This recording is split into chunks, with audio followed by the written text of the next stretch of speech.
Today I am discussing about the homeopathic system of medicine.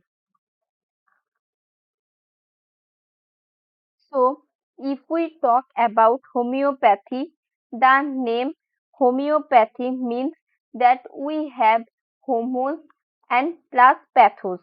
Homos means similar and pathos means treatment.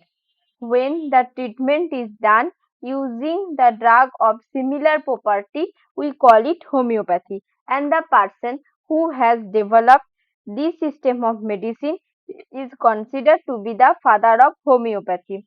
He is Dr. Samuel Christian Frederick Hahnemann, and he was till there 1755 to till 1854. He was a German physician, chemist, and a pharmacist. He had given the main law of healing, which states simila similibus curantur, which means likes are cured by likes.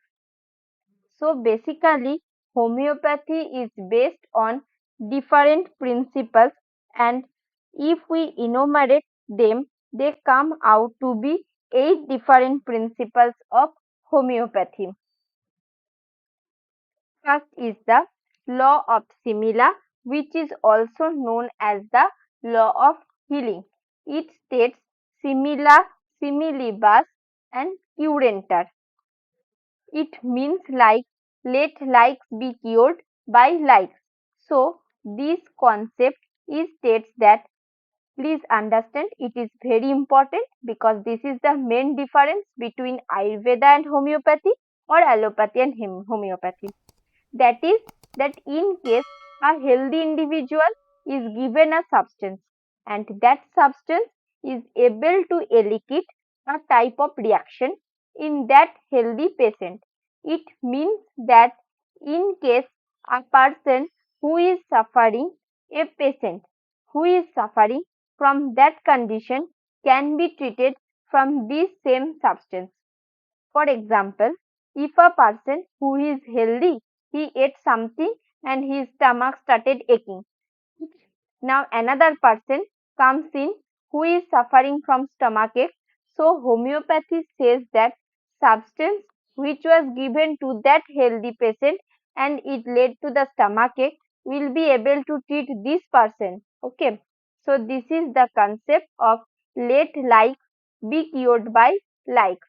In this art of individual, this medicine administered to a diseased individual is such that if given to a healthy person, it produces same suffering diseases as found in the diseased individual. Thus, the symptoms of the diseased individual are to be matched with the pathogenesis of the medicine, and the medicines which are most similar with similimum is selected and administered with certainty to cure. Second law is law of simplex.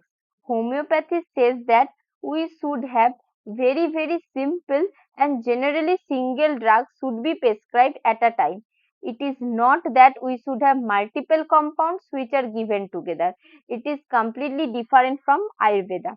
In Ayurveda, generally the formulation are mixtures of minimum 30 to 40 ingredients on a general basis, but here it is said that it can be maximum 1, 2 or 3, not more than 3. That is the best simple medication that has to be given to the patient. Simple and single drugs should be prescribed at a time. Thus, medicines are proved on healthy human beings singly and in simple form without admixture of any other substance. Then the law is law of minimum.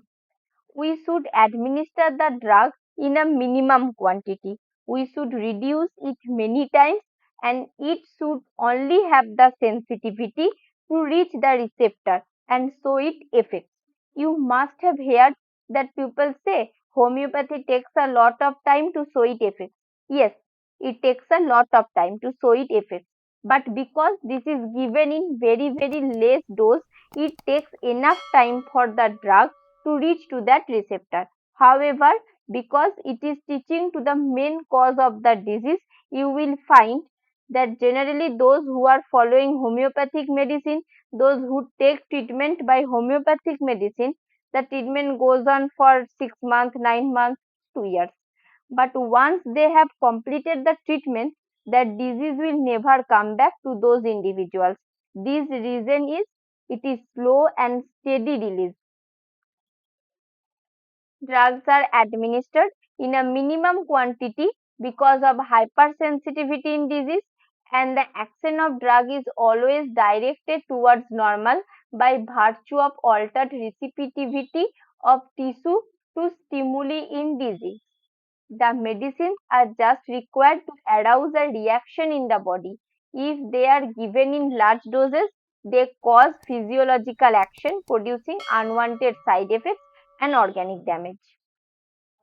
Then the drug proving. Whenever a drug has to be given to a person, we should know the pathogenesis of that herb, that is drug proving. We should have enough information in terms of any written data or literature or a person who has followed it properly. Only then we can give the drug to the formulation. To apply the drugs for therapeutic purposes, their curative power should be known. The curative power of a drug is its ability to produce disease symptoms when employed on a healthy person.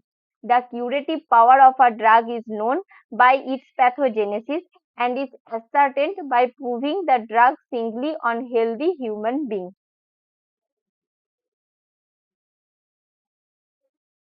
Then is the drug dynamization or potentiation.